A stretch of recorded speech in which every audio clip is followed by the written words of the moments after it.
नमस्कार, मैं अभिषेक कुमार आप सभी का स्वागत करता हूं रेलवे कैंपस यूट्यूब चैनल पे। तो आप सभी को मेरा जय गुरु। तो चलिए एलपी सीबीटी 2 के लिए बेसिक साइंस इंजीनियरिंग ड्राइंग में आप सभी को पता है कुल मिलाकर के 50 क्वेश्चन पूछे जाने हैं, जिसमें हम लोगों ने सबसे पहले वर्क एनर्जी पावर को फिनिश कर रखा है। ठीक है, अगर आपने वर्क एनर्जी पावर की वीडियो नहीं देखी है तो आप कमेंट सेक्शन में जाकर के मास्टर वीडियो मैंने एक बना रखा है, सारे वीडियो को कंपाइलेशन करके 5.5 घंटे की वो वीडियो है। और इसके बाद 1 से सवा 1 घंटे की वो वीडियो है जिसमें सारे latest question work energy power के मैंने करवा दिए हैं। वो ग्रुप डी के अभी जो लेटेस्ट क्वेश्चन है, बहुत अच्छे अच्छे क्वेश्चन भी। और इस मैराथन क्लास में 5.5 घंटे की जो क्लासेस है उसमें प्रीवियस ईयर के भी क्वेश्चन है, एक्सपेक्टेड क्वेश्चन भी है, सब कुछ कंसेप्ट थ्योरी फॉर्मूलाज वगैरह सब चीज एक जगह कर दिया गया। और आज से हम लोग जो स्टार्ट करने वाले हैं बेसिक इलेक्ट्रिसिटी, जहां से 6 से 7 क्वेश्चन आपके एग्जामिनेशन में मिलेंगे। अब देखिए एक चीज को समझिए, बेसिक इलेक्ट्रिसिटी को स्टार्ट करने का पीछे का रीजन ये है क्योंकि इस सब्जेक्ट या फिर इस चैप्टर का कह लीजिए जो संबंध, अगर आप ट्रेड, क्योंकि आपको पता है पार्ट बी में ट्रेड से 75 क्वेश्चन जो आपके क्वालिफाई करने सबसे इंपॉर्टेंट है। तो अगर आपका बेसिक इलेक्ट्रॉनिक्स होगा या इलेक्ट्रॉनिक इंस्ट्रूमेंट्स है तो उसमें एक चैप्टर ही आपको पढ़ना है बेसिक इलेक्ट्रॉनिक्स यानी बीई, जिसमें कंप्लीट मतलब कि 80% जो सिलेबस है आपको बेसिक इलेक्ट्रिसिटी का ही पढ़ना होता है। थोड़ा सा और स्टैंडर्ड उसमें जाकर के हम लोग थोड़ा पीएन एनपीएन ट्रांजिस्टर वगैरह, बाइपोलर जंक्शन ट्रांजिस्टर यानी कि बीजेटी वगैरह के बारे हम लोग पढ़ते हैं, जो हम लोगों को बेसिक इलेक्ट्रिसिटी में नहीं पढ़ना है।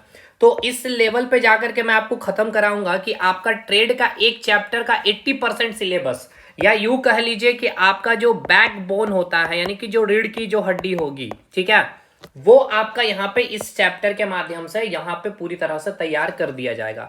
तो आज हम लोगों का पार्ट 1 है, एक अच्छा लंबा आपको ये चैप्टर है, कम से कम 15 से 20 क्लासेस लगेंगे बेसिक इलेक्ट्रिसिटी को खत्म करने के लिए। देखिए खत्म करने के लिए एक क्लास भी काफी है।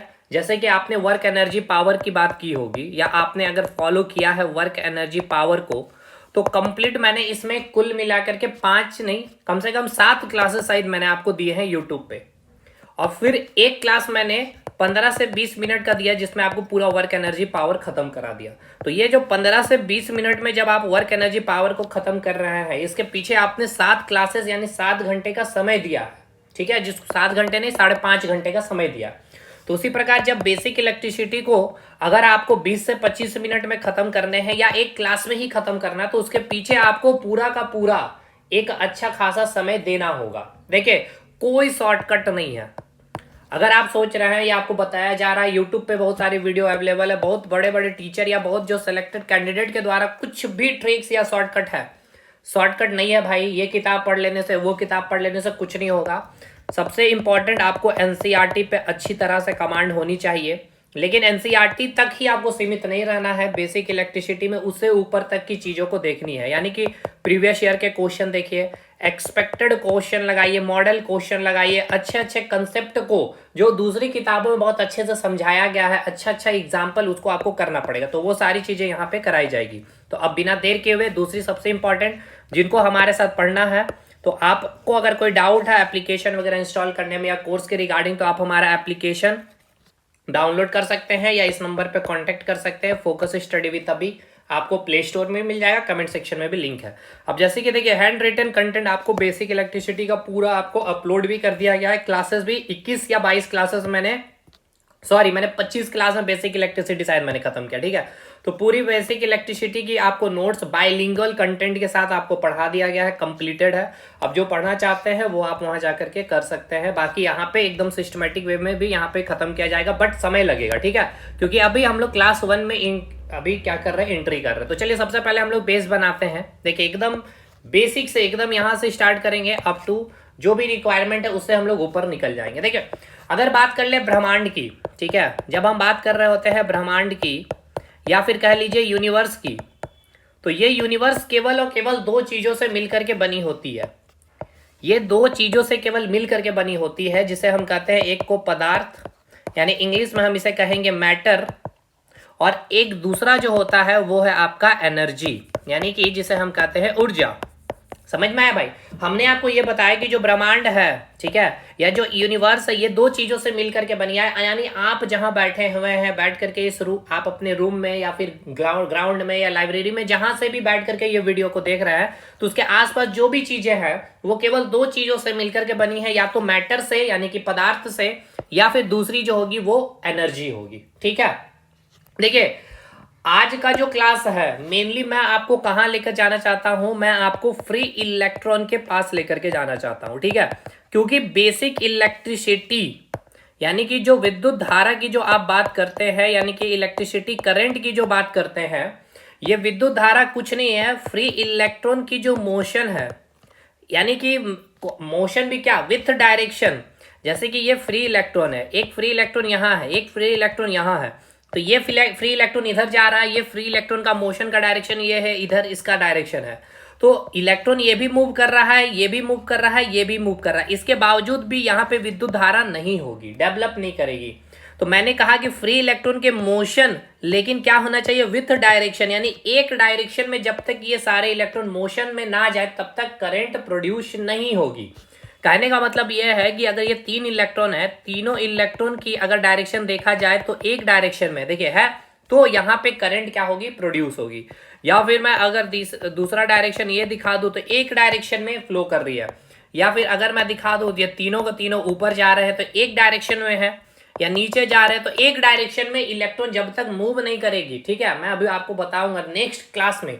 तो कहने का मतलब ये है कि मुझे आना है इस फ्री इलेक्ट्रॉन के पास, और इस फ्री इलेक्ट्रॉन से पहले आपको समझना होगा कि इलेक्ट्रॉन क्या होता है, प्रोटॉन क्या होता है, न्यूट्रॉन क्या होता है। उससे पहले इलेक्ट्रॉन प्रोटॉन न्यूट्रॉन से पहले आपको समझना होगा कि एटम क्या होता है, और एटम से पहले आपको समझना होगा कि मैटर यानी कि पदार्थ कहते किसको है। ठीक है, तब जाकर के हम लोग इलेक्ट्रिसिटी चैप्टर को समझने लायक बन जाएंगे। तब हम लोग उस फ्री इलेक्ट्रॉन के कंसेप्ट से कंडक्टर, सेमीकंडक्टर, इंसुलेटर, यानी कि आपका जो चालक है, सुचालक है, और आपका जो कुचालक है, उसको आप समझने लायक हो जाएंगे। समझ में आया ना? इसलिए यहां से चीजों को स्टार्ट कर रहा हूं, यानी कि ब्रह्मांड में जो भी चीजें आप देख पा रहे हैं वो केवल दो चीजों से मिलकर बनी हुई है, जिसे हम कहते हैं एक पदार्थ और दूसरा होता है आपका एनर्जी। अब आपके मन में डाउट आ रहा है कि हम एनर्जी कहेंगे किसे और मैटर कहेंगे किसे, यानी कि पदार्थ कहेंगे किसे। तो देखिए, सबसे पहले अगर मैं आपको एक एग्जांपल दे दूं, जैसे कि आपके पास एक ईंट रखा हुआ, ठीक है, अब ये ईंट क्या है, ये पदार्थ है या एनर्जी है, ये कैसे आप बताइएगा। हालांकि आप में से बहुत स्टूडेंट को पता भी होगा, लेकिन जिनको नहीं पता है वो एक स्टैंडर्ड जो मापल, जो आपके पास जो स्टैंडर्ड जो फॉर्म है मेजरमेंट करने के लिए कि ये मैटर है या एनर्जी, वो क्या है। तो देखिए, अगर आप किसी को पदार्थ कह रहे हैं, इट मीन्स उसके पास दो कंडीशन सेटिस्फाइड होने चाहिए। दूसरा, पहला क्या है, पहला उसके पास अपना कुछ ना कुछ क्या होना चाहिए, उसका अपना भार होना चाहिए। भार होना चाहिए यानी कि उसके पास कुछ अपना वेट होना चाहिए, यानी उसका कुछ अपना कुछ ना कुछ मास होगा। ठीक है, दूसरा क्या है, वो क्या करेगी, स्पेस ऑक्युपाई करेगी, यानी कि क्या करेगी, वो स्थान छेकेगी।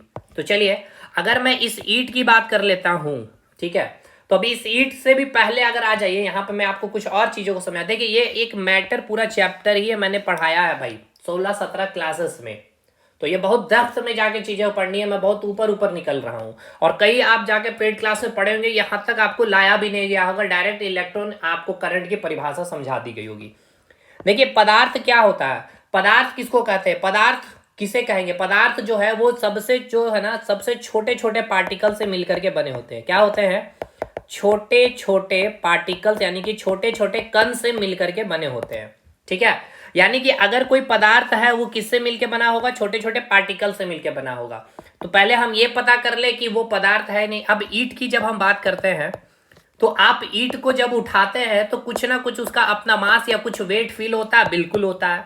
अब ईंट को आप जब यहाँ इस जगह पे रख दिए तो इतना तो स्पेस आपका ऑक्युपाई हो गया, यानी स्थान छेक लिया। इट मीन्स क्या हो गया, ईंट आपका पदार्थ हो गया। और अगर पदार्थ है तो पदार्थ किससे बना होता है, छोटे छोटे पार्टिकल्स, यानी कि छोटे छोटे कणों से मिलकर के बने होते हैं। यानी अगर मैं आपको ईंट का माइक्रोस्कोपिक लेवल पे जाकर के स्ट्रक्चर दिखाऊं, तो इस प्रकार से ईंट में आपको छोटे छोटे पार्टिकल्स, जो आपको कण कहा जाता है हिंदी में, ये आपको दिखाई पड़ते हैं। समझ में आया? ये मैंने क्या कह दिया भाई, मैंने कहा सबसे पहले कि आपका जो मैटर है, मैटर कैसे पता करेंगे, उसका अपना कुछ मास होना चाहिए, उसके पास क्या होना चाहिए, स्पेस ऑक्युपाई करने की क्षमता होनी चाहिए। ठीक है, अगर ये दोनों कंडीशन सेटिस्फाइड हो गया, इट मींस वो क्या हो गया, मैटर हो गया। और अगर मैटर है तो मैटर किससे मिलकर बने होंगे, छोटे छोटे पार्टिकल्स यानी छोटे छोटे कण। और यही जो छोटे छोटे कण जो पार्टिकल्स होते हैं उसी को हम लोग नाम दे देते हैं एटम का, यानी उसी को हम क्या नाम दे देते हैं सर, परमाणु का। क्लियर है भाई, यहां तक चीजें कि नहीं, पहले ये बताइए। बिल्कुल। अब आ जाइए, एक और मैं आपको एग्जाम्पल दे दूं जो बहुत अच्छा एग्जाम्पल होती है, जो आपका हवा, एयर की हवा। अब हमें ये बताइए, एयर क्या है आपका, पदार्थ है या फिर एनर्जी है। देखिए, पदार्थ की जो आप परिभाषा जो बोलचाल में लोग बोल देते हैं या आप खुद भी दिमाग में बैठा लेते हैं, जिसको आप देख सकते हैं, छू सकते हैं, ठीक है, फील कर सकते हैं, उसको आप पदार्थ कहते हैं। तो एयर की अगर बात कर ले तो एयर, हवा को क्या आप देख सकते हैं, नहीं देख सकते, इट मीन्स ये पदार्थ नहीं है, इट मीन्स ये क्या हो गया आपका, एनर्जी हो गया। ऐसा बिल्कुल नहीं है। मैंने कहा पदार्थ के लिए ये दो कंडीशन आपको चेक करना है, जो आपको एनसीईआरटी में भी मेंशन है। यही दो कंडीशन के बाद आप बता सकते हैं कि वो पदार्थ है या नहीं है।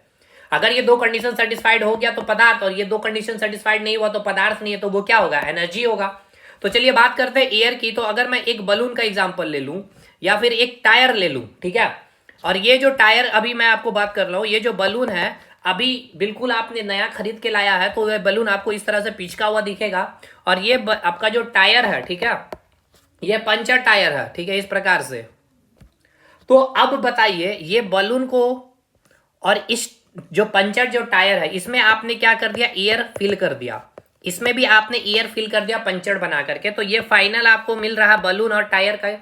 अब एक बात बताइएगा, इस बलून को जब आप उठा रहे थे, जब आपने एयर नहीं डाला था, और इसके बाद आप जब इस बलून को उठा रहे एयर डालने के बाद, सेम जो टायर जो पंचर थी उसको आप पंचर बनाने के बाद जब आपने उसमें एयर डाल दिया, उसके बाद जब आप उठा रहे हैं, तो हमें बताइएगा कि आपको उठाने में कुछ फोर्स लगाना पड़ रहा है। इट मीन्स उसके पास क्या आ गया, कुछ मास आ गया। बलून में कहेंगे सर बिल्कुल ना मात्र, लेकिन कुछ ना कुछ 0.00001 न्यूटन का फोर्स लगाना पड़ता है जब तक आपने इसमें एयर नहीं डाला। या आप इसी का एग्जांपल, ये पंचर टायर को उठाइए और एक बार एयर से भरा हुआ टायर को उठाइए, तो आपको पता चल जाएगा बिल्कुल। इसका मतलब ये है कि एयर के अंदर क्या है भाई, एयर का क्या है, अपना मास है। दूसरा स्पेस, ये बलून अभी इतना स्पेस ऑक्युपाई कर रहा था और ये टायर इतना, अब यही देखिए ये बलून इतना और ये टायर अब इतना ऑक्युपाई करने लगा, कब, एयर डालने के बाद। यानी कि एयर क्या है, एयर के पास भी कुछ ना कुछ मास है और इसके पास स्पेस ऑक्युपाई करने की क्षमता है, इसलिए एयर क्या हो गया आपका, पदार्थ हो गया। समझ में आया। अब जैसे मैं अगर आपको कोई एनर्जी, जैसे कि अगर मैं आपको बोल दूं लाइट के बारे में, तो आप एक बताइए, लाइट जैसे कि सूर्य की किरणें जब आपके बॉडी में पड़ती है, ठीक है मेरे भाई, जब सूर्य की किरणें आपके बॉडी में जब पड़ती है तो आपका बॉडी का मास क्या इंक्रीज हो जाता है, हमें ये बताइएगा तो, ठीक है। या फिर आप अपने जब घर में बैठे हुए हैं और बल्ब से जब रोशनी आ रही है तो क्या उस रूम का मास बढ़ जा रहा है, नहीं बढ़ रहा है। चलिए, पहला कंडीशन सेटिस्फाइड नहीं हुआ। दूसरा, स्पेस, क्या आप 2 लाइट या फिर आप 8-10 लाइट लगा देने के बाद क्या आपका रूम में जो स्पेस है वो कम जाता नहीं, यानी कि स्थान भी नहीं छेक रही है लाइट। इट मींस क्या हो गया, लाइट आपका क्या है, एनर्जी। तो जो आप ऑप्टिक्स या प्रकाश की जो बात करते हैं, इलेक्ट्रिसिटी, जो विद्युत धारा जो चैप्टर पढ़ रहे हैं, विद्युत धारा की बात बताइए, वो जब फ्लो कर रही होगी या करंट जो आपके वायर से जा रही है, क्या वो करंट क्या स्पेस ऑक्युपाई कर रही है, क्या वो मास इंक्रीज कर रही है, नहीं। इसलिए वो सब भी हम लोग एनर्जी में पढ़ते हैं। यानी कि हम लोग फिजिक्स की जो बात करते हैं, फिजिक्स में हम क्या पढ़ते हैं, एनर्जी के बारे में, ठीक है। अब बात कर लेते हैं केमिस्ट्री और बायोलॉजी। तो भाई देखिए, केमिस्ट्री और बायोलॉजी में हम क्या करते हैं, इसको भी समझ लीजिए। देखिए, पदार्थ एक होता है और एक होता है आपका, देखिए, अच्छा, ये जो पदार्थ है ये कैसा है, डेड है, यानी ये क्या है, मृत है। तो इस पदार्थ की स्टडी हम किस में करते हैं, केमिस्ट्री में स्टडी करते हैं। और फिजिक्स में हम किसके बारे में स्टडी करते हैं, एनर्जी के बारे में स्टडी करते हैं। तो अब आप कहेंगे सर बायोलॉजी के बारे में हम कहाँ स्टडी करते हैं, तो भाई बायोलॉजी में भी हम पदार्थ का ही स्टडी करते हैं, लेकिन वो पदार्थ कैसा होता है, लिविंग होता है। और उस लिविंग को हम लोग नाम दे देते हैं सेल की, यानी कि कोशिका की। तो कहने का मतलब अब आपको समझ में आ गया। यानी कि मेनली ये जो पदार्थ है, इस पदार्थ को हम 2 भाग में कैटेगराइज कर सकते हैं, एक आपका डेड और एक आपका लिविंग। लिविंग कहने का मतलब सेल, जिसकी स्टडी हम लोग बायोलॉजी में करेंगे, और जो डेड है जिसको हम लोग नाम देते हैं एटम का। ये अभी मैंने बताया ना, जो पदार्थ है किससे मिलकर बना हुआ, छोटे छोटे पार्टिकल यानी कण, और यही छोटे छोटे पार्टिकल कण को हम क्या कहते हैं, एटम। और इसी एटम की स्टडी हम लोग किस में करते हैं, केमिस्ट्री में। यानी अब आप क्या समझ में आ गया अब आपको, यानी फिजिक्स, केमिस्ट्री और जो बायोलॉजी आप पढ़ रहे हैं भाई, फिजिक्स में आप क्या पढ़ते हैं, एनर्जी के बारे पढ़ते हैं, केमिस्ट्री और बायो में आप मैटर के बारे में पढ़ते हैं, यानी पदार्थ के बारे में पढ़ते हैं। लेकिन पदार्थ दो प्रकार की, एक हो गया आपकी लिविंग और एक हो गया आपके डेड। डेड के बारे में जिसको आप बोलते हैं एटम का नाम, और लिविंग यानी कि सेल। तो जो पूरे यूनिवर्स की बात कर लिया जाए, अभी जैसे कि डाल्टन ने जब थ्योरी दिया था उस पर अभी हम लोग आएंगे, लेकिन बोलचाल की भाषा में देखिए सबसे छोटा जो सबसे स्मॉलेस्ट यूनिट क्या है, अगर डेड में देखा जाए तो एटम है। एटम से भी छोटी यूनिट है इलेक्ट्रॉन, प्रोटॉन, न्यूट्रॉन, ठीक है ना। उसके बाद और आप हायर स्टडी जब ग्रेजुएशन लेवल पे बीएससी वगैरह करेंगे तो फिर वहां पे और भी चीजें आपको पढ़नी पड़ती है। लेकिन सबसे स्मॉलेस्ट यूनिट, उसी प्रकार सेल को भी आप कहते हैं सबसे स्मॉलेस्ट यूनिट, है ना भाई। तो ये आप सेल को स्टडी करते हैं, यानी कि मैटर का जो लिविंग पार्ट है, यानी जिसको हम सेल कहते हैं, इसको हम कहाँ पढ़ते हैं, बायोलॉजी में। और मेटल का जो डेड पार्ट है एटम, जिसको आप स्टडी करते हैं केमिस्ट्री में। तो केमिस्ट्री, बायोलॉजी, फिजिक्स में क्या पढ़ते हैं, पहले ये तीनों के बीच का डिफरेंस क्लियर हो गया, ठीक है भाई। चलिए, यानी अब आप क्या समझ गए हैं उसको अब मैं एक जगह करता हूं, और फिर अब धीरे धीरे हम लोग फ्री इलेक्ट्रॉन के कंसेप्ट पे आते हैं। क्योंकि अभी मैं अगर डायरेक्ट एटम बोलता तो वो शायद आपको समझ में नहीं आता, लेकिन अब आपको समझ में अच्छे से आएगा। देखिए, अब आप समझ चुके हैं क्या कि पदार्थ कहते किसको है, ठीक है। किसको कहते हैं पदार्थ, तो जिसके पास अपना कुछ ना कुछ भार हो, या फिर आप लिख सकते हैं जिसके पास कुछ अपना द्रव्यमान हो, यानी कि वेट, या फिर आप बोल सकते हैं मास हो। दूसरा, वो क्या करेगी भाई, स्थान छेकती हो, यानी कि स्थान छेकने का मतलब क्या है, स्पेस ऑक्युपाई करती हो, स्पेस ऑक्युपाई करती है, उसको आप क्या कहेंगे भाई। ये दो कंडीशन सेटिस्फाइड हो गया तो उसको हम कहेंगे पदार्थ। इसके बाद पदार्थ के बाद आपने ये बोला कि जो पदार्थ होगा वो किससे मिलके बने होंगे, छोटे छोटे पार्टिकल से, यानी जिसको आपने कहा कण, पार्टिकल्स। और इसी पार्टिकल्स या कण का जो नाम पड़ जाता है, जैसे कि न्यूबॉर्न बेबी होती है तो उसका एक नाम रखा जाता है, तो इस कण का नाम हो गया आपका एटम, ठीक है। तो अब जैसे कि एक एग्जांपल मैंने ईंट का आपको दिया था, तो ये ईंट क्या है, आपका पदार्थ है, ठीक है। और अगर ये पदार्थ है तो ये छोटे छोटे पार्टिकल्स कण से मिलके बने होंगे, ये छोटे छोटे पार्टिकल्स है। देखिए ये इतने बड़े मैंने बनाए हैं जो आप अपने आंखों से देख पा रहे हैं, लेकिन इसको आप अपने नग्न आंखों से नहीं देख सकते। ईंट को जो आप देख रहे हैं उसके छोटे छोटे जो कण है, जो बालू रेत से बनी, उसको आप देख सकते नहीं। माइक्रोस्कोपिक लेवल पे जाइएगा तब ये छोटे छोटे पार्टिकल्स कण, ऐसे मिलियंस, बिलियंस, खरबों में की संख्या में ऐसे छोटे छोटे पार्टिकल्स, यानी जिसको हमने क्या नाम दिया, एटम, उपस्थित होते हैं। तो चलिए, अभी एटम तक आप समझ पाए हैं कि नहीं, पहले हमें ये बताइए, ठीक है ना। यानी कि जो डाल्टन साहब आए, ठीक है, जो डाल्टन एक साइंटिस्ट का नाम है। अभी एक केमिस्ट्री का पार्ट है एटम पूरा, इसमें हमने फिर आपको केमिस्ट्री में बहुत ज्यादा डिटेल में गए।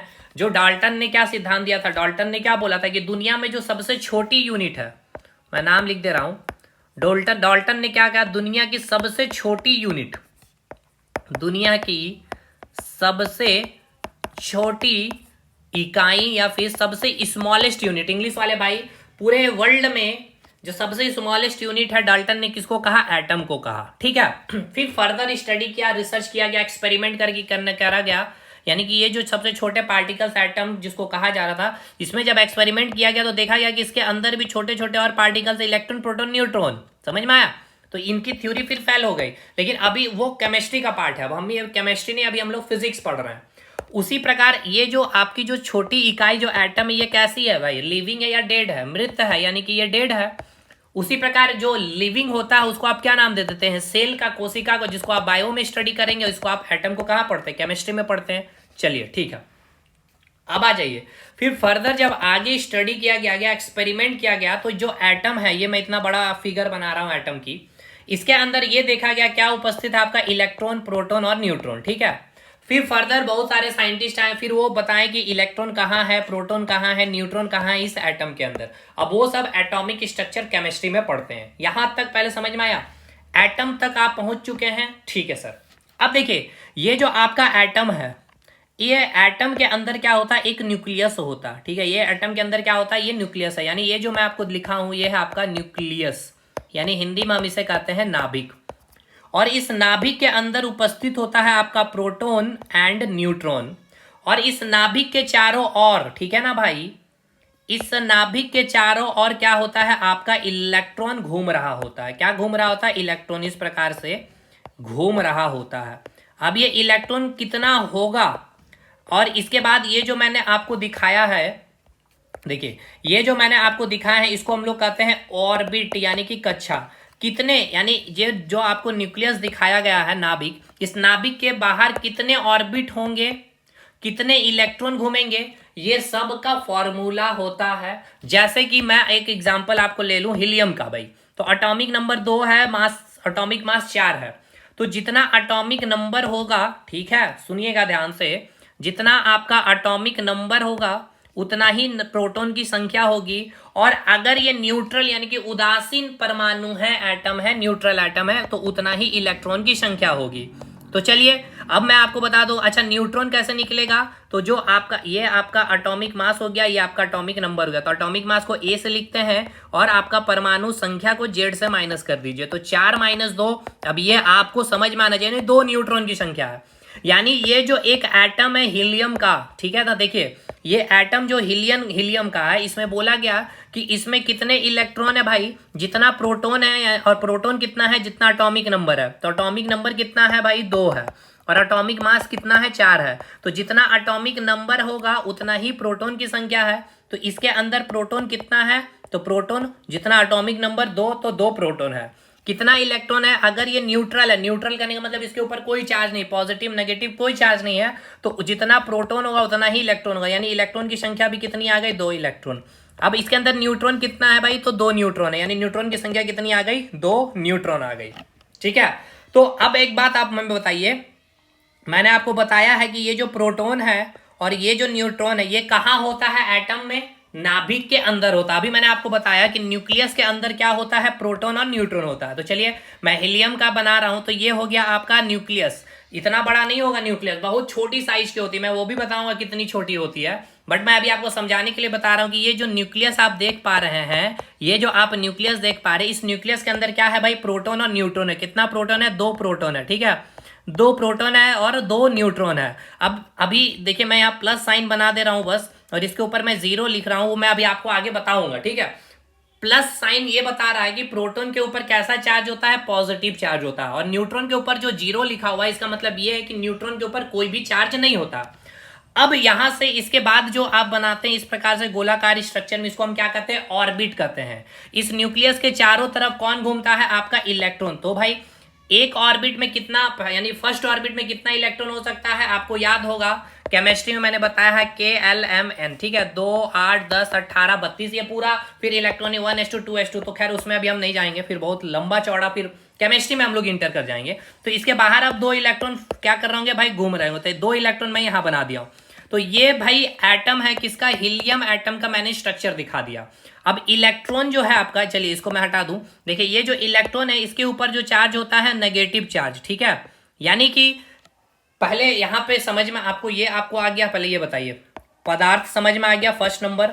दूसरा आपको कण, यानी उसी को हमने क्या नाम दिया, एटम का नाम दिया। अब एटम में मैंने आपको एक शब्द और बता दिया, क्या, न्यूक्लियस के बारे में। तो मैं यहां पे लिख देता हूं, एटम में आपने क्या समझ लिया सर, नाभिक के बारे में, यानी आपने क्या समझ लिया सर, न्यूक्लियस के बारे में आपने समझ लिया, ठीक है। तो अब न्यूक्लियस के अंदर क्या प्रेजेंट होता है, मैं इसको हटा दूं, न्यूक्लियस के अंदर क्या प्रेजेंट होता है सर, न्यूक्लियस के अंदर क्या प्रेजेंट होता है, न्यूक्लियस के अंदर प्रेजेंट होता है आपका प्रोटॉन और न्यूट्रॉन उपस्थित होता है। यानी कि अब आप यहां तक पूरी चीजों को समझ पा चुके हैं। तो ये आप जैसे देख पा रहे होंगे, न्यूक्लियस के अंदर क्या है, प्रोटॉन है। अब कितना प्रोटॉन होगा, अब डिपेंड करेगा कि आपने कौन सा आइटम लिया है, हीलियम लिया है, हाइड्रोजन लिया है, नाइट्रोजन लिया है, ऑक्सीजन लिया है, वाटर लिया है, जो भी लिया हो, वो डिपेंड करेगा आपने कौन से एटम लिए हैं।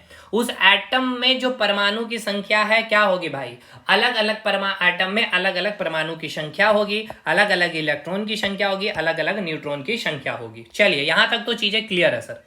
अब आ जाइए, अब कुछ चीजें को फैक्चुअल डाटा है जो मैं यहाँ पे आपको याद करा दूं। देखिए सबसे पहले मैं बात कर लेता हूं इलेक्ट्रॉन के बारे में, ठीक है।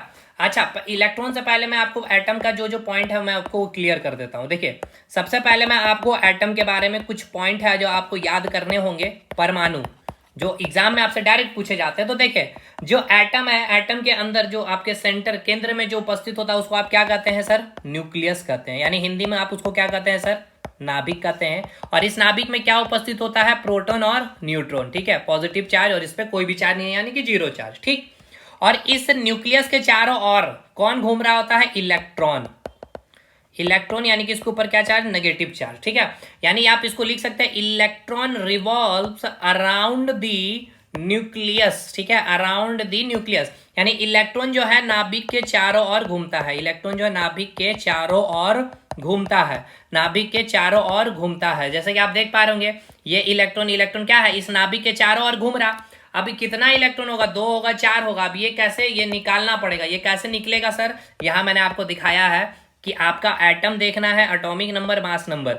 अगर न्यूट्रल है तो जितना प्रोटॉन होगा उतना ही इलेक्ट्रॉन होगा, प्रोटॉन कितना होगा जितना एटॉमिक नंबर होगा। न्यूट्रॉन कैसे निकलेगा, मास से एटॉमिक नंबर को माइनस कर देने से न्यूट्रॉन की संख्या निकल जाएगी, ठीक है सर।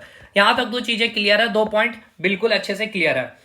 अब एक बात बतलाइए, ये जो आप न्यूक्लियस देख रहे हैं, इस न्यूक्लियस के अंदर क्या मिलता है आपको, प्रोटॉन और न्यूट्रॉन, ठीक है।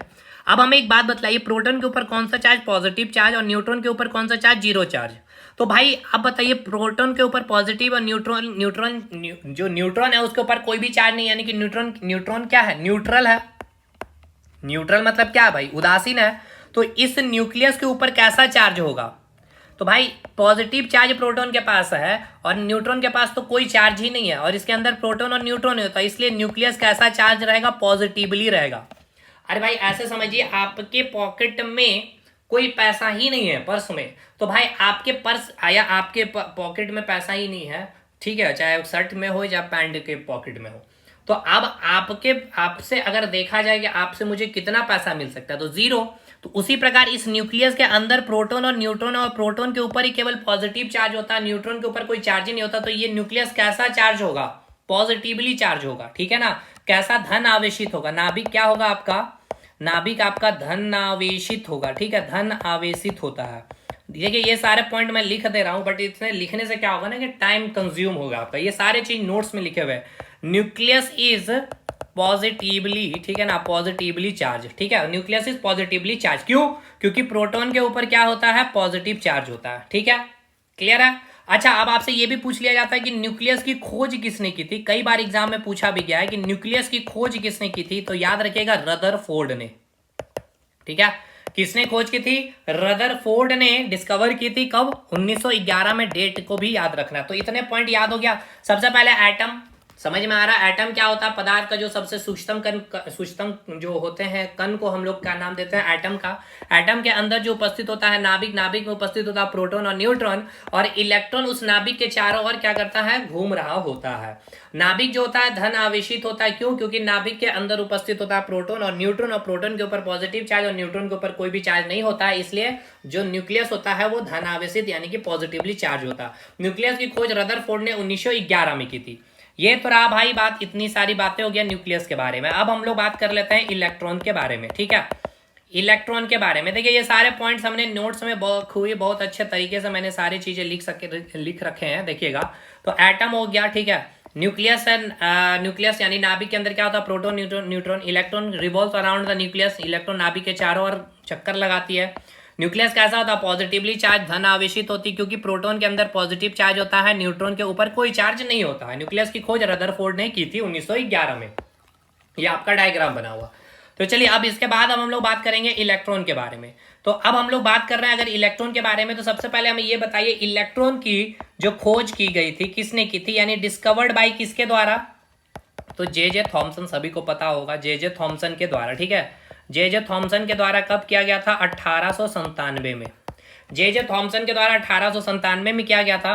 अब आपको याद रखना मास इसका, और जो इलेक्ट्रॉन पे जो चार्ज होता है, ठीक है, इलेक्ट्रॉन पे जो चार्ज होता है, तो पहले हमें ये बताइए इलेक्ट्रॉन पे जो चार्ज होता है कैसा चार्ज होता है भाई, पॉजिटिव चार्ज होता है, बिल्कुल नहीं।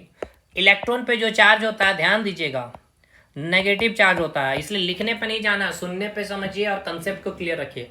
इलेक्ट्रॉन पे कैसा चार्ज होता है, नेगेटिव चार्ज होता है। यानी कि इलेक्ट्रॉन कैसा हो गया भाई, नेगेटिव चार्ज हो गया, यानी कि ऋणात्मक होगा, ठीक है, ऋणात्मक होगा। और इसकी वैल्यू कितनी होती है, यानी मैग्नीट्यूड, यानी परिमाण पूछ लिया जाए, परिमाण पूछ लिया जाए, मैग्नीट्यूड वैल्यू पूछ लिया जाए, यानी कितना चार्ज होता है, 1.6 × 10⁻⁻⁹ कूलाम।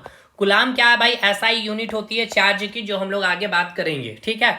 1.6 10⁻⁻�19 गुलाम, लेकिन नेगेटिव, इसकी प्रवृत्ति नेचर कैसी है भाई, नेगेटिव है, ये ध्यान रखना। अब इसका मास होता है 9.1 इंटू 10⁻⁻31 kg। अब हुआ क्या, अभी लेटेस्ट एग्जामिनेशन में आपको ऑप्शन में क्या मिला गया था, देखिएगा। ऑप्शन में आपको मास ऑफ इलेक्ट्रॉन दे दिया गया था, आपको ऑप्शन में मास ऑफ इलेक्ट्रॉन दे दिया गया था 10⁻⁻31 kg, 10⁻⁻28 kg, 10⁻⁻30 kg और 10⁻⁻27 kg।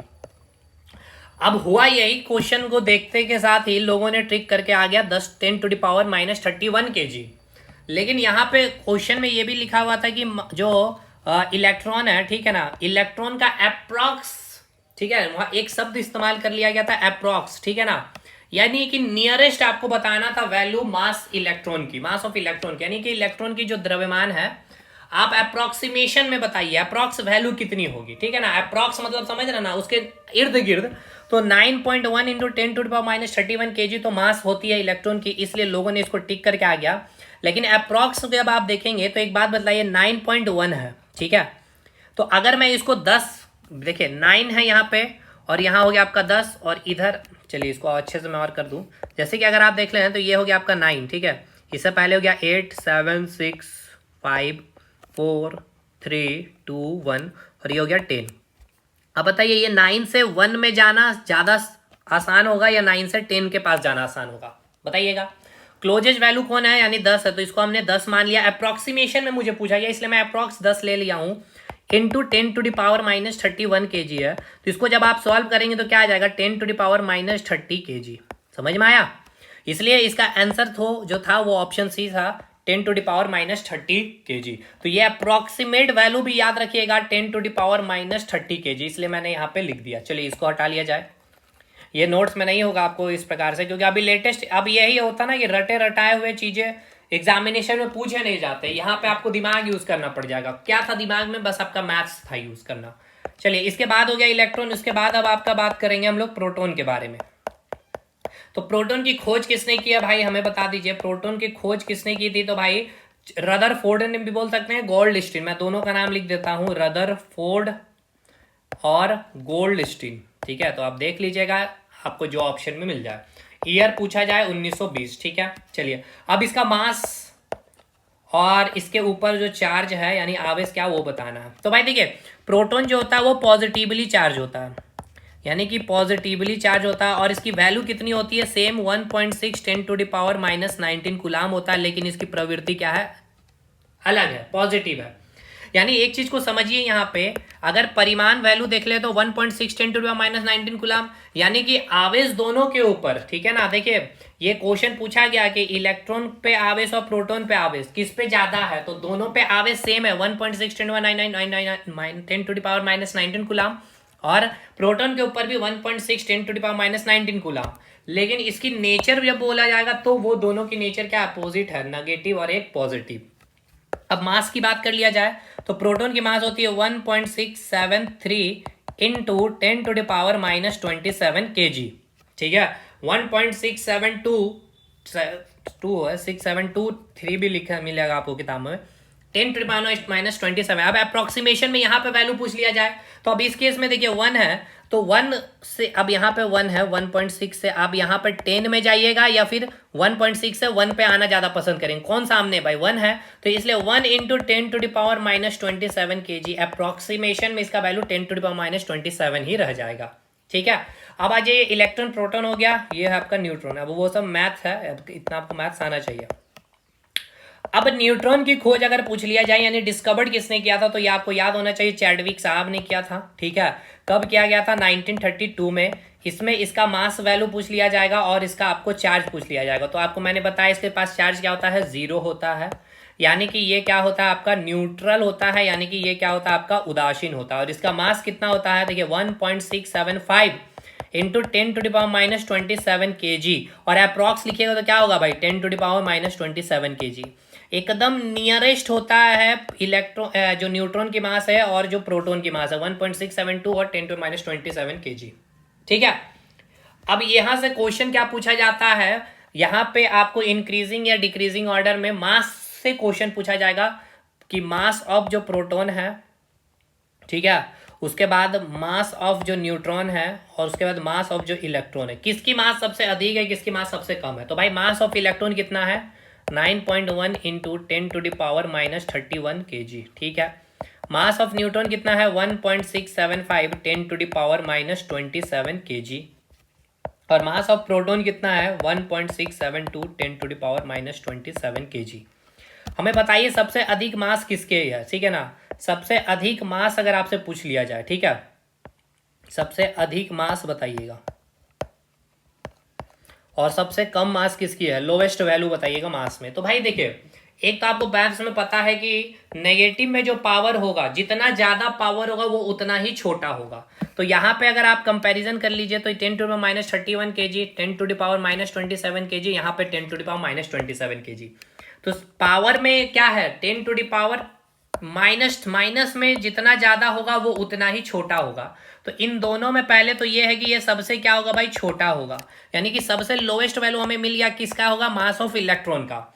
अब यहाँ पे -27 है, -27 है, ठीक है। अब यहाँ पावर से तो बात नहीं पड़ेगी, अब यहाँ पे देखना है 1.675 1.672। तो भाई इसमें दोनों में बड़ा कौन है, 1.675 या फिर 1.672, बताइएगा भाई।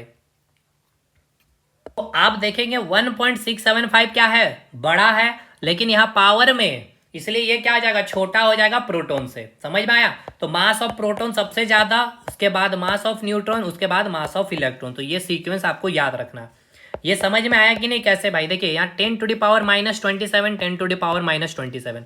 अब यहाँ पे देखा जाए बड़ा ये है, तो बड़ा ये है, लेकिन 10⁻⁻27 लेके बड़ा है, यानी ये क्या हो जाएगा, छोटा हो जाएगा। तो ये छोटा हो गया, प्रोटॉन बड़ा हो गया।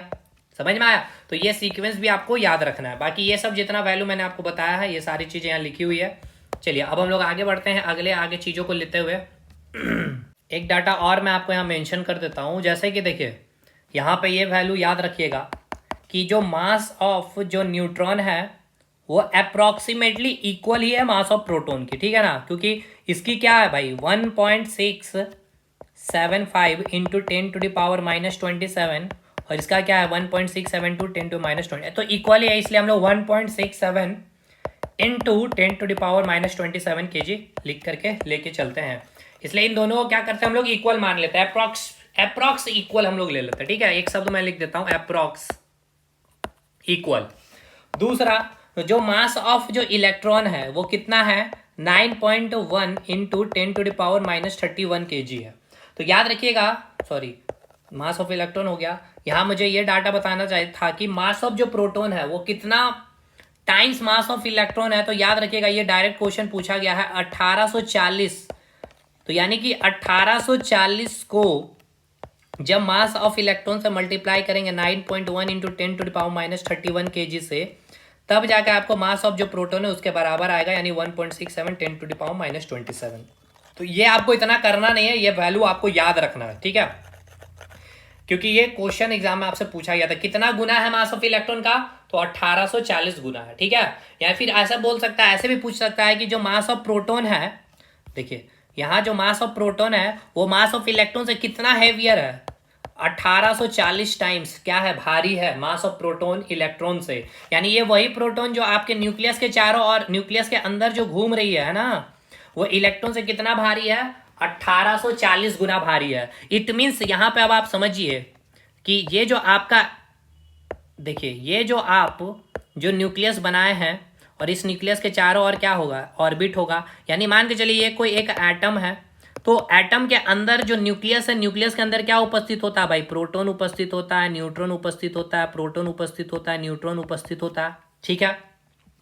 और उसके चारों तरफ कौन घूम रही होती है भाई, इलेक्ट्रॉन इस प्रकार से घूम रही होती है। इलेक्ट्रॉन क्या होती है भाई, घूम रही होती है। तो भाई अब एक बात बतलाइए, जो मास ऑफ जो प्रोटॉन है वो हैवियर है किससे, मास ऑफ इलेक्ट्रॉन से। और कितना हैवियर है, 1840। और मास ऑफ न्यूट्रॉन भी हैवियर है, भारी है मास ऑफ इलेक्ट्रॉन से। तो भाई टोटल मास अगर देखा जाए इस एटम का, तो कहां पर है, कुल मिलाकर के नाभिक में, क्योंकि इलेक्ट्रॉन की वैल्यू कितनी है, 9 इंटू 10⁻⁻31 kg, ठीक है। तो अगर इसका वैल्यू अगर आप ऐसे देखना चाहे तो 0.1 2 3 4 5 6 7 8 9 10 11 12 13 14 15 16 17 18 19 20 21 22 23 24 25 26 इस प्रकार से 9 इतना केजी वेट है, यानी ये अप्रॉक्स में क्या हो गया 0। तो जो मास ऑफ इलेक्ट्रॉन है वो अप्रॉक्स वैल्यू कितनी आ जाती है 0, यानी कि कुल मिलाकर के जो एटम का जो मास है वो कहां पर होता है भाई, न्यूक्लियस नाभिक के पास ही होता है। समझ में आया?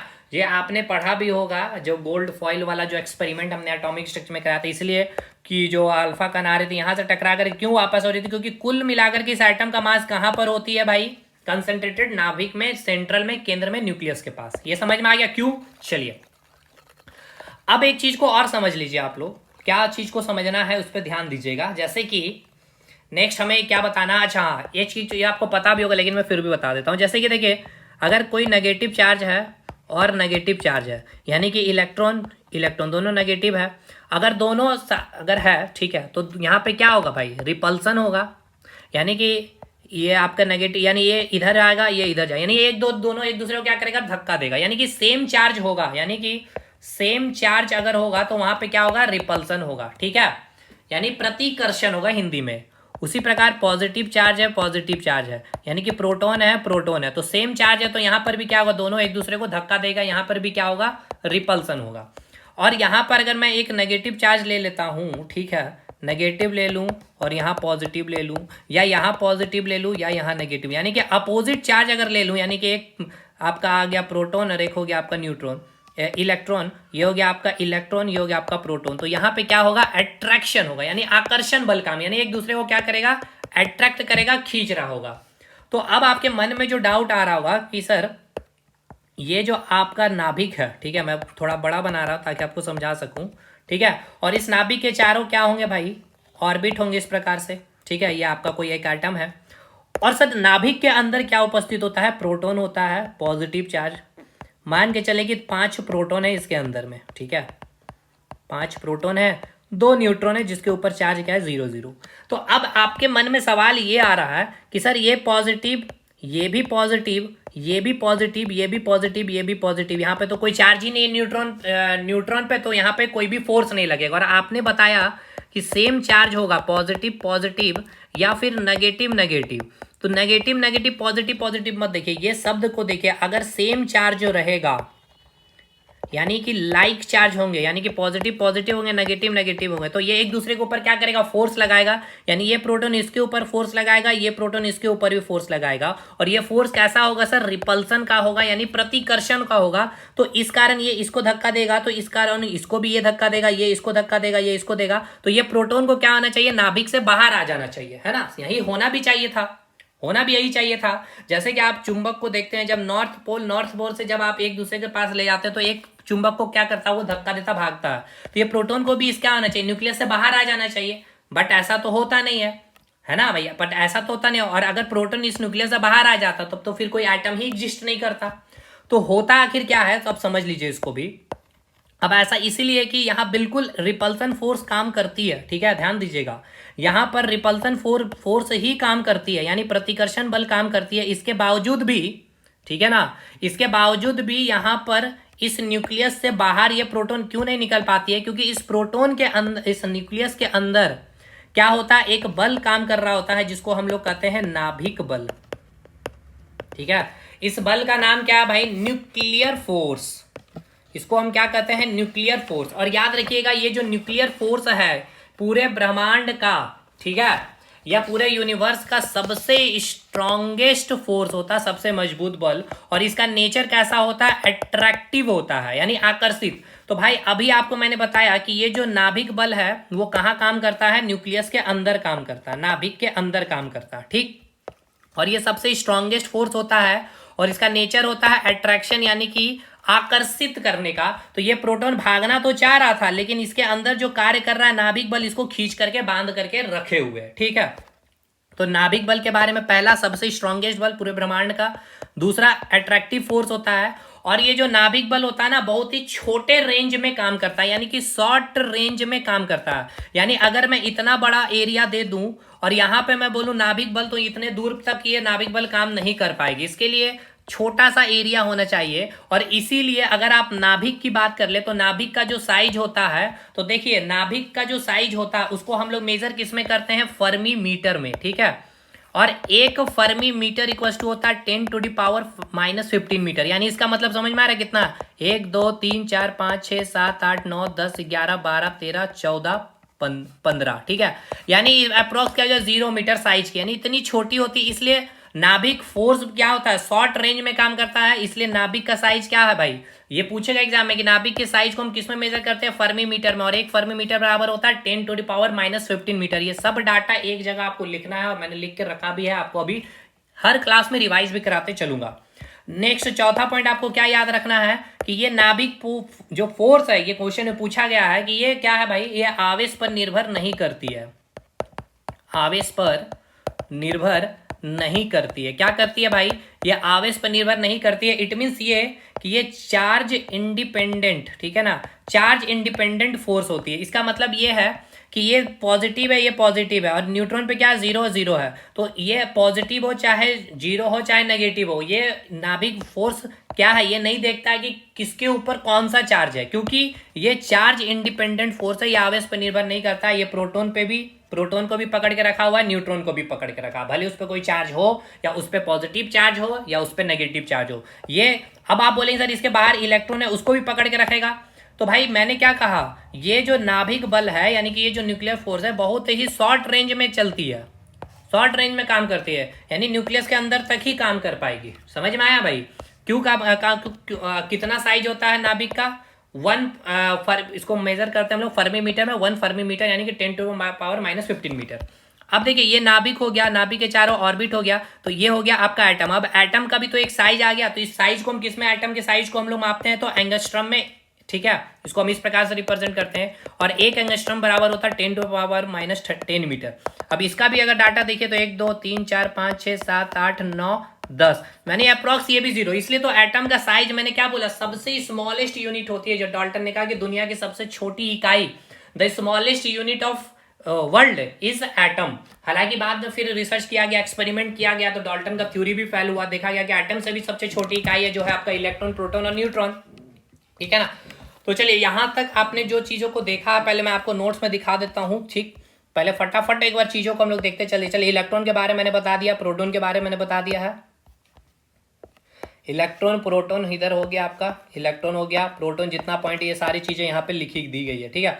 न्यूट्रॉन हो गया, ये सारी पॉइंट यहाँ पे लिख दी गई है। इसके बाद मास ऑफ प्रोटॉन या अप्रोक्स हो गया 1840 गुना, ठीक है, हर्बियर होता। अच्छा अब बात है आवेश की, बट आवेश से पहले मुझे और भी कुछ चीजों को बताना है। चलिए भाई देखिए, मेन आपको बताना मुझे फ्री इलेक्ट्रॉन्स के बारे में भी। अब देखिएगा एक चीज और, जैसे कि ये आपका क्या हो गया, नाभिक है, ठीक है, और इस नाभिक के चारों क्या होगा भाई, आपका इलेक्ट्रॉन घूम रहा होगा, ठीक है। तो अभी हम लोग एक ऑर्बिट बनाते हैं इस प्रकार से, डॉट डॉट दे करके इस प्रकार, ठीक है, ये आपका ऑर्बिट हो गया, ठीक है। और इस नाभिक के अंदर क्या होगा भाई, प्रोटॉन होगा और न्यूट्रॉन होगा, और इस ऑर्बिट के अंदर, इस ऑर्बिट में क्या होगा, आपका इलेक्ट्रॉन घूम रहा होगा, ठीक है। इस प्रकार से आपका इलेक्ट्रॉन क्या होगा भाई, रिवॉल्व कर रहा होगा। अब एक चीज हमें बताइए, जैसे कि आपका ये मान के चलते हैं भाई, ये आपके हाथ है, ठीक है, और आपने एक हाथ में धागा लिया है और इसको ईट, धागे में क्या किया, ईट बांध दिया, और इसको आपने गोल गोल इस प्रकार से घुमाया, ठीक है। तो ये धागा इस प्रकार से, ये ईट एक बार यहाँ जाएगा, फिर ईट यहाँ जाएगा, है ना, इस प्रकार से ये चारों चक्कर मारेगा। ये तब तक मारेगा जब तक कि आप हाथ से इसको बांधे हुए, है ना भाई, यानी बाउंडेड है। उसी प्रकार ये इलेक्ट्रॉन भी इसके चारों ओर तब तक घूमेगा जब तक ये क्या होगा, बाउंडेड होगा। समझ में आया, बाउंडेड होगा। कोई भी चीज किसी के अराउंड घूम रहे हैं भाई, जैसे कि आप मेला वगैरह गए होंगे तो एक चीज के चारों तरफ, तो वो क्या होगा, केंद्र से बंधी होती है रस्सी से, इस प्रकार से ये बंधी होगी, ये चारों तरफ घूमती हुई रहेगी। या आप जो है ना किसी के चारों पर, यानी कि जैसे आप किसी की गुलामी कर रहे होते हैं तो आपको वो बांध करके रखा होगा, या आपको कुछ पैसे दे दिया होगा, या आपके ऊपर कुछ एहसान कर दिया, तो आप उसके ऊपर क्या आ गए भाई, अब उसके ऊपर चारों चक्कर आप काटेंगे, है ना, चारों और उसकी परिक्रमा करेंगे। क्यों, क्योंकि आप उससे बंधे हुए होते हैं।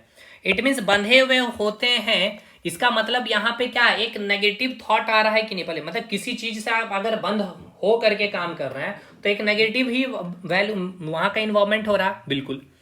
तो अब यहाँ पे जो आपका इलेक्ट्रॉन है, समझिएगा, क्योंकि ये क्वेश्चन आपका पूछा था कि जो इलेक्ट्रॉन है इस न्यूक्लियस के चारों ओर जो चक्कर काट रही होती है उसकी टोटल एनर्जी क्या होती है, पॉजिटिव नेगेटिव। तो भाई इलेक्ट्रॉन जो है इस न्यूक्लियस के चारों ओर चक्कर जो काट रही है, इसके ऊपर जो टोटल एनर्जी होती है वो टोटल एनर्जी क्या होती है, वो नेगेटिव, क्योंकि ये क्या होती है, बाउंडेड होती है। और इसको जोड़ करके आपको क्वेश्चन ऐसे पूछा जाएगा कि जैसे कि कोई सैटेलाइट है, ठीक है, और ये सैटेलाइट पृथ्वी के चारों ओर घूम रही है, ये सैटेलाइट क्या है, पृथ्वी की चारों ओर घूम रही है इस प्रकार से। तो भाई इसका मतलब ये क्या है, सैटेलाइट क्या बंधी हुई है, तो यहां पर भी टोटल एनर्जी क्या होगा भाई, नेगेटिव होगा। या इसके अलावा आपको दूसरा कोई क्वेश्चन पूछ ले, जैसे कि आपका ये सन है और इस सन के चारों ओर चक्कर काट रहा आपका अर्थ, ठीक है, एक प्लैनेट। तो अर्थ और जो आपका सन है इसके बीच क्या एक बंधा हुआ कैसे, या रस्सी से नहीं बंधा हुआ, या इलेक्ट्रॉन प्रोटॉन न्यूट्रॉन के यानी न्यूक्लियस के चारों ओर जो चक्कर काट रही है इस नाभिक के चारों ओर, तो यहाँ एक फोर्स काम कर रहा था, सेंट्रीपिटल फोर्स, जो हम लोग सर्कुलर मोशन में पढ़ रहे होते हैं, या सैटेलाइट चैप्टर में मैंने बताया। तो एक फोर्स होता है, उस फोर्स के कारण यहाँ पे क्या होता है, बाउंडेशन होता है, और बाउंडेशन के कारण ये चारों ओर क्या करती है, चक्कर काटती है, जिसको हम लोग बोलते हैं टोटल एनर्जी क्या होती है, नेगेटिव होती है, ठीक है। या फिर अगर आप बात कर लीजिए आपकी पृथ्वी है, पृथ्वी के चारों ओर क्या परिक्रमा कर रही है, चंद्रमा, तो ये चारों ओर चंद्रमा इसके घूम रही है, क्योंकि यहाँ पे क्या है, एक अट्रैक्शन फोर्स काम कर रहा है, तो टोटल एनर्जी क्या हो जाएगा, नेगेटिव हो जाएगा। तो क्वेश्चन आपके एग्जाम में पूछा गया था कि सैटेलाइट पृथ्वी के चारों ओर चक्कर काट रही है, तो उसकी टोटल एनर्जी, तो भाई जो सैटेलाइट है ना, ठीक है, देखिए जो सैटेलाइट है, एक मिनट, ये जो सैटेलाइट देख रहे हैं जो पृथ्वी के चारों ओर चक्कर काट रही है, ये इसीलिए काट रही है क्योंकि यहाँ पे क्या एक अट्रैक्शन फोर्स काम कर रहा है, और ये अट्रैक्शन फोर्स इसको क्या करके रखा हुआ, बाउंडेड, बांध करके रखा हुआ है, इसलिए यहाँ पे टोटल एनर्जी क्या होगा, नेगेटिव होगा। तो इसलिए याद रखिएगा हमेशा ही कि कोई भी चीज अगर बंधी हुई है, जैसे आप ही किसी के मतलब अंडर आकर के काम कर रहे हैं भाई, तो बंधे हुए हैं इसलिए, उसके बंधे हुए हैं इसलिए तो आप उसके हर एक बात को मान रहे हैं, उसके चारों चौहद्दी, यानी कि हर टाइम सुबह से लेकर शाम तक उनके हर बात पे आप क्या है, एक्टिवेट होते हैं, हर एक चीज को मानते हैं, तो वहां पे कैसी एनर्जी होती है, एक नेगेटिव एनर्जी होती है। क्या वहां माहौल अच्छा होता है, बिल्कुल नहीं। चलिए ठीक है, अब आइए बात करते हैं मेन, अभी हम लोगों को समझना है फ्री इलेक्ट्रॉन के बारे में, यानी इसको हम लोग कहेंगे मुक्त इलेक्ट्रॉन, हिंदी में भी इलेक्ट्रॉन ही लिखते हैं। चलिए अब समझिएगा, जैसे कि ये आपका नाभिक है, नाभिक में क्या होगा भाई, प्रोटॉन और न्यूट्रॉन हो, ठीक है। अब इसके बाहर क्या है भाई, मान के चलिए एक ऑर्बिट है, यह आपका दूसरा ऑर्बिट हो गया। चलिए तो एक ऑर्बिट में 2 इलेक्ट्रॉन है, इसके बाद यहाँ पे मान के चलते हैं 3 4 5 6 इलेक्ट्रॉन है, और इसके बाद जो तीसरा ऑर्बिट है यहाँ पर 1 इलेक्ट्रॉन और है, ठीक है। तो अभी ये जो इलेक्ट्रॉन इसके चारों ओर, ये इलेक्ट्रॉन इसके चारों ओर, ये इलेक्ट्रॉन इसके चारों ओर घूम रहे हैं। लेकिन एक बात बतलाइएगा, यहाँ पर आप हैं, ठीक है, यहाँ पर पहला एक स्टूडेंट है, यहाँ पे दूसरा स्टूडेंट मेरे सामने बैठे, और ये तीसरा स्टूडेंट मेरे सामने बैठे, यानी कि क्लासरूम में ये सबसे लास्ट बेंच में बैठा हुआ, ये सेकंड लास्ट में, और ये बिल्कुल फर्स्ट बेंच में बैठा। तो आप एक बात बतलाइए, टीचर के करीब बिल्कुल ये होगा, ये होगा, या ये होगा, सबसे करीब ये, उसके बाद ये, उसके बाद ये। तो आप सबसे ज्यादा हलचल क्लास में किसको करते हुए देखेंगे, इस स्टूडेंट्स को, यानी इसकी नजर मेरे से थोड़ी सी क्या है भाई, दूर में है, इसलिए इसके अंदर क्या है भाई, यानी मेरे और इसके बीच में जो बाउंडेशन है वो क्या है भाई, वीक है कंपैरेटिवली इस स्टूडेंट और इस स्टूडेंट से। समझ में आ रहा, यानी इस दूसरे स्टूडेंट से या इस पहले स्टूडेंट से, यानी कि फर्स्ट बेंच में जो बैठा हुआ है या दूसरे बेंच में जो बैठा हुआ है मेरे सामने, और जो तीसरे बेंच में बैठा हुआ, जो मेरे सबसे ज्यादा बाउंडेशन में कौन होगा बताइएगा, ये पहला और दूसरा। इस बेंच में जो स्टूडेंट्स बैठे होंगे उसमें थोड़ा हलचल आपको दिखे, ज्यादा खुराफत करेंगे, क्लास में हो हल्ला करेंगे, बाहर जा रहे होंगे, अंदर आ रहे होंगे, बिल्कुल उसी प्रकार ये क्या होते हैं भाई, इसको थोड़ी सी एनर्जी चाहिए होता है, यानी कि थोड़ा सा सपोर्ट चाहिए होता है, क्या करने के लिए भाई, फ्री होने के लिए। ये मेरे बिल्कुल आंख के नजर में होते हैं, तो ये थोड़ा सा बाहर से कोई एनर्जी इसको मिल गया, बाहर से कोई दोस्त आगे बुलाए, तो ये तुरंत क्या कर देता है भाई, बाहर निकल जाता है। तो इसीलिए आप जो केमिस्ट्री में पढ़ते हैं केमिकल रिएक्शन को, तो उस केमिकल रिएक्शन में जो इलेक्ट्रॉन का डोनेशन देखते हैं या इलेक्ट्रॉन को गेन करते हैं, तो वो कौन यहाँ पे पार्टिसिपेट, यानी कि केमिकल रिएक्शन में जो इलेक्ट्रॉन का डोनेशन होता है, यानी इलेक्ट्रॉन जो जा रहा होता है या इलेक्ट्रॉन को ग्रहण कर रहा होता है, ये कौन करता होता है, ये फ्री इलेक्ट्रॉन जो होता है। समझ में आया, फ्री इलेक्ट्रॉन ही केमिकल रिएक्शन में पार्टिसिपेट करती है, क्योंकि ये इलेक्ट्रॉन क्या है भाई, बंधी हुई है सेंट्रीपिटल फोर्स से, केंद्रीय बल से, ठीक है, मेरे केंद्रीय बल से। समझ में आया। तो अब इस इलेक्ट्रॉन को बाहर से जैसे ही थोड़ी सी एनर्जी मिलती है तो ये क्या हो जाता है भाई, मेरे नजर से दूर, यानी अब ये इलेक्ट्रॉन क्या हो गया, इस ऑर्बिट को छोड़ के अब ये फ्री हो चुका है। अब इसको ऐसे समझिए जैसे कि ये ईंट था आपका, अब इस ईंट के अंदर क्या है, बहुत सारे एटम उपस्थित हैं इस प्रकार से, ठीक है, इस प्रकार से क्या है, बहुत सारे एटम बने हुए हैं। मैं आप एक बार पूरा विजुअलाइज कर देता हूँ प्रैक्टिकली, चीज़ों को आप समझ सके, ठीक है। देखिएगा, क्योंकि इलेक्ट्रिसिटी चैप्टर में जब वायर की मैं बात करूंगा तो इसी प्रकार से वायर का फिगर बनेगा। वायर भी एक पदार्थ होगा, तो अब आपको पता है पदार्थ क्या है, एटम क्या है, फ्री इलेक्ट्रॉन क्या है, इसीलिए अब ये भाई आपको क्या है भाई, एटम है, इसको हमने क्या बोला, एटम। ये भी क्या है, एटम। ये भी क्या है, एटम। ये भी क्या है, एटम, ठीक है। आपको पता है जो एटम है, एटम के अंदर क्या होता है भाई, न्यूक्लियस होता है, और न्यूक्लियस के अंदर क्या मौजूद होता है, आपका प्रोटॉन होता है, न्यूट्रॉन, इसके चारों ओर चक्कर काट रहा होता है इलेक्ट्रॉन, ठीक है। अब इसी में से एक इलेक्ट्रॉन क्या होगा, मान के चलते उसको बाहर से एनर्जी मिल गई इस इलेक्ट्रॉन को, ठीक है। तो इसको बाहर से एनर्जी मिल गई है कहीं से भी, तो अब ये इलेक्ट्रॉन क्या हो गया, फ्री हो गया, यानी इस ऑर्बिट को छोड़ चुका है, अब ये यहाँ आ चुका है। तो अब ये फ्री हो चुका, तो ये इलेक्ट्रॉन कभी इसको धक्का दे रहा होगा, इसके बाहर वाले इलेक्ट्रॉन को, तो उसके बाहर वाले इलेक्ट्रॉन को धक्का देगा तो बाहर से इसको एनर्जी मिल जाएगा, तो वो भी फ्री हो जाएगा। समझ में आ रहा है ना कैसे फ्री इलेक्ट्रॉन आ रहा है। जैसे कि यहाँ पे मैं एक बड़ा फिगर बना दूं इस प्रकार से, और मैं यहाँ पे मात्र 3 एटम बना रहा हूँ। एक एटम ये हो गया, 2 एटम ये हो गया, 3 एटम ये हो गया, ठीक है। इसके अंदर ये न्यूक्लियस हो गया, ये न्यूक्लियस हो गया, ये न्यूक्लियस हो गया। अब यहाँ पे जो फ्री इलेक्ट्रॉन ये है, मान के चलिए यहाँ पे फ्री इलेक्ट्रॉन ये है, यहाँ पे फ्री इलेक्ट्रॉन ये है।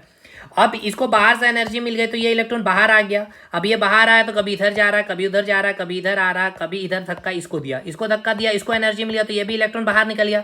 उसका ये इसको धक्का देगा, इसको देगा, इसको भी धक्का, तो ये इलेक्ट्रॉन भी क्या हो जाएगा, बाहर गया। तो फ्री इलेक्ट्रॉन कंसेप्ट समझ में आया। अब ये जो फ्री इलेक्ट्रॉन देख रहे हैं, ये एक फ्री इलेक्ट्रॉन ये आ गया, और एक फ्री इलेक्ट्रॉन ये आ गया। लेकिन इस एटम के अंदर और भी बहुत सारे इलेक्ट्रॉन थे, लेकिन ये इलेक्ट्रॉन क्या हुआ, बंधे हुए हैं। समझ में आया ना, ऐसे इस प्रकार से मैं दिखा रहा हूँ, ये सारे जो इलेक्ट्रॉन है अभी बंधे हुए इस ऑर्बिट में, ठीक है, इस प्रकार से यहाँ पे।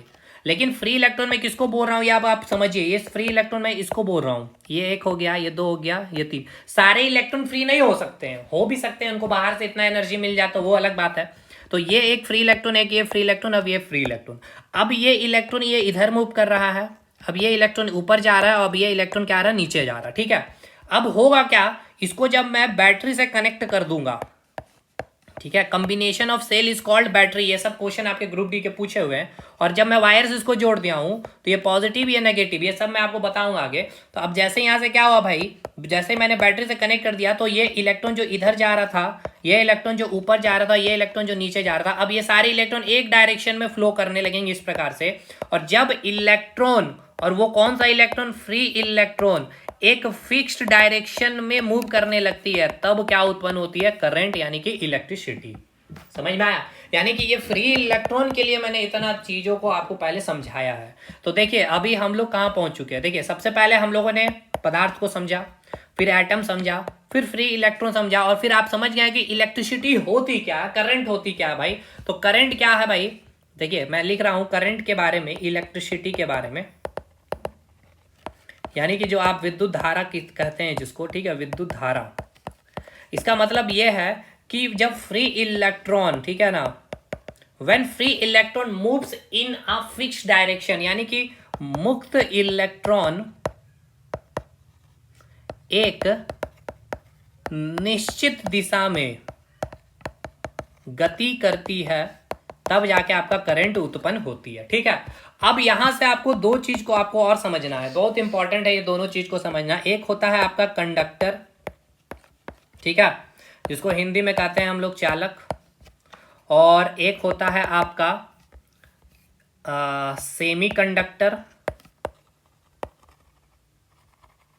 जिसको हिंदी में कहते हैं हम लोग अर्धचालक, और एक होता है आपका इंसुलेटर, ठीक है, यानी जिसको हिंदी में हम लोग कहेंगे कुचालक। अब यहां तो आपको ये पता है कि कंडक्टर कहने का मतलब है सर चालक, यानी कि इससे क्या होगा, करंट फ्लो करेगा, है ना, इससे क्या करेगा भाई, करंट फ्लो करेगा, बट इसको समझिए।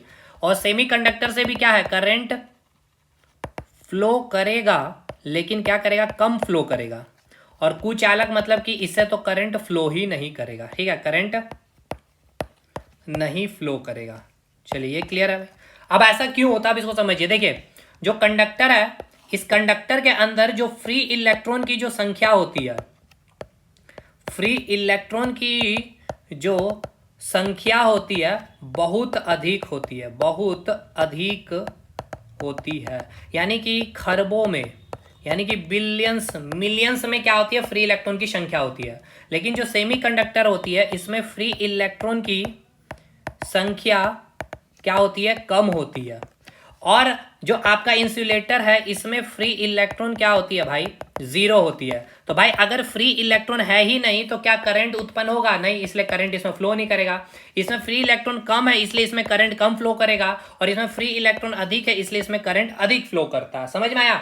जैसे कि इसका एग्जाम्पल देख लीजिए कि आप इस कंडक्टर के अंदर जितने एग्जाम्पल देखते हैं, जितने के जितने सभी के सभी जितने मेटल हो गए, सभी के सभी क्या है, कंडक्टर है, बहुत अच्छे, क्या बोलते हैं, conductor, good conductor of electricity. जैसे कि आपका हो गया कॉपर हो गया, एल्यूमिनियम हो गया, सिल्वर हो गया, हमारी बॉडी, ह्यूमन बॉडी हो गई, नॉर्मल वाटर जो है यानी कि घर में जो वाटर आता है, देखिए नॉर्मल वाटर एक होता है जो आपके नल से गिर रहे होते हैं, और एक होता है प्योर वाटर। नॉर्मल वाटर क्या होता है, जो आपका H प्लस OH माइनस में टूट जाता है, यानी प्लस माइनस आ गया, और इसी प्लस माइनस आयंस के फ्लो के कारण ही क्या होती है, करंट उत्पन्न होती है। इसलिए इसमें आपका क्या होगा भाई, करंट आपका इंड्यूस होगा। जितने भी कंडक्टर का इंपॉर्टेंट है, मैं एग्जांपल लिख रहा हूँ, याद करते चलिए। सारे मेटल्स हो गए, कॉपर हो गया, एल्यूमिनियम, सिल्वर हो गया, ह्यूमन बॉडी हो गया, नॉर्मल वाटर हो गया, इसके अलावा आपके जितने अलॉय हो गए, ठीक है, अलॉय हो गया आपके जैसे कि नाइक्रोम हो गया, मैग्नीज हो गया, इसके बाद ग्रेफाइट, ठीक है, ग्रेफाइट भी याद रखिएगा, कार्बन का एक एलोट्रॉप है जिससे इलेक्ट्रिसिटी क्या करती है, मूव करती है। अगर आपसे पूछ लिया जाए बेस्ट कंडक्टर, बेस्ट कंडक्टर कौन है, तो याद रखिएगा जो बेस्ट कंडक्टर है यानी जिससे सबसे अधिक करंट फ्लो करती है वो होती है आपकी सिल्वर यानी Ag, ठीक है। और उसके बाद होता है आपका कॉपर। तो भाई देखिए घरों में हम लोग सबसे अधिक कॉपर वायर यूज करते हैं क्योंकि ये होता है आपका सस्ता, सिल्वर इसलिए नहीं यूज करते क्योंकि ये महंगा होता है, और चोर इसको चोरी ही कर लेगा अगर आप सिल्वर का वायर लगाएंगे, लेकिन इससे करंट बहुत अच्छा फ्लो करेगा। इसके बावजूद भी हम लोग कॉपर का करते हैं। कॉपर में थोड़ा सा कंडक्टिविटी यानी कि कंडक्टर जो आपका चालकता जो है सिल्वर से कम होने के बाद भी, क्योंकि ये सस्ता होता। सेमी कंडक्टर का एग्जांपल ले लीजिए, जैसे कि सिलिकॉन हो गया आपका, जर्मेनियम हो गया, ये सभी हो गया आपके क्या, सेमी कंडक्टर का एग्जांपल, जिसमें फ्री इलेक्ट्रॉन होते हैं लेकिन कम होते हैं इसलिए करंट कम फ्लो करता है। इंसुलेटर का एग्जांपल हो गया जैसे लकड़ी हो गया आपका, वुड हो गया आपका, ठीक है। इसके अलावा आपका जो क्या बोलते हैं जिससे करंट फ्लो नहीं करेगा, प्लास्टिक हो गया, डायमंड हो गया, प्योर वाटर, डिस्टिल्ड वाटर जिसको आप बैटरी वगैरह में डालते हैं, क्योंकि जैसे कि ये वाटर में क्या होता है ना, ये टूटता नहीं है, आयंस में नहीं टूटता, OH माइनस जो लिख रहे हैं ना ये आयंस में नहीं ब्रेक डाउन करता, इसलिए इससे करंट फ्लो नहीं करता। समझ में आया? तो आपसे अगर पूछ लिया जाए बेस्ट कंडक्टर क्या है, तो सिल्वर हो गया, कॉपर हो गया, लेकिन घरों में हम लोग अधिक कॉपर वायर यूज करते हैं। बेस्ट अगर बोला जाएगा मेलिएबिलिटी सबसे ज्यादा किसकी है मेटल में, मेलिएबिलिटी मतलब जिसको चादर का फॉर्म में दे सकते हो तो गोल्ड है। डक्टाइल सबसे ज्यादा तन्यता यानी वायर बनाया जा सकता है वो भी गोल्ड ही होता है, ठीक है। तो ये सब चीजें हैं, कुछ और भी इंपॉर्टेंट फैक्ट हैं वो सब मैं आगे, अब हम लोग आगे क्लास में डिस्कशन करेंगे। यहाँ तक की चीजें पहले बताइए क्लियर हुआ कि नहीं भाई, ठीक है। जैसे कि यहाँ पे अभी हम लोग आवेश को भी देखेंगे, ये सब आगे पार्ट में हम लोग डिस्कशन करेंगे। तो यहाँ तक आपको क्लियर कर दिए हैं, जो हम लोगों ने टारगेट बनाया था कि यहाँ तक आपको समझा देना। देखिए कंडक्टर भी आपने समझ लिया है, कुछ चालक भी समझ लिया, सेमी कंडक्टर भी यहाँ तक समझ लिया, ठीक। तो खैर चलिए यहाँ तक इलेक्ट्रिसिटी।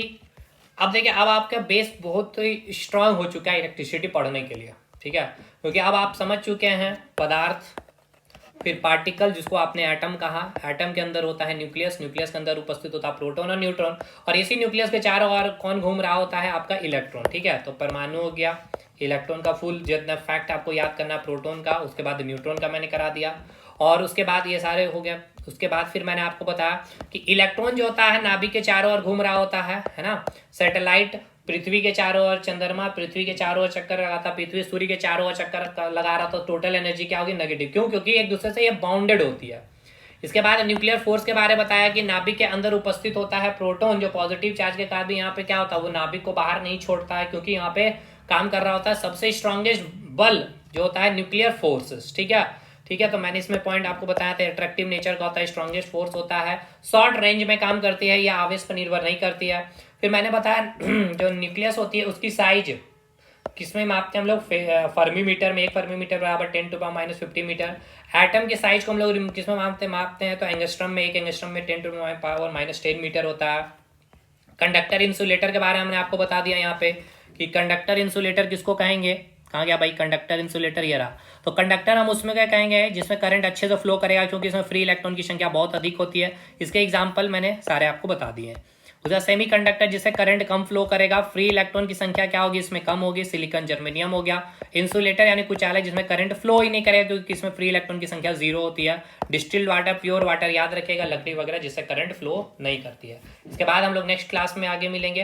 बाकी आप जरूर से सपोर्ट करें इस चैनल पे ताकि चीज़ों को और स्मूथ वे में और क्वालिटी कंटेंट के साथ क्वेश्चन प्रैक्टिस के साथ देख रहे होंगे। अब आपके जब 2-3 क्लास जब इलेक्ट्रिसिटी को हो जाएंगे तब आप देख पा रहे होंगे कि आप इलेक्ट्रिसिटी को, विद्युत धारा को जिसको देखना मुश्किल होता है आप उसको देख पाएंगे। ठीक है, मैं दिखा भी दूंगा।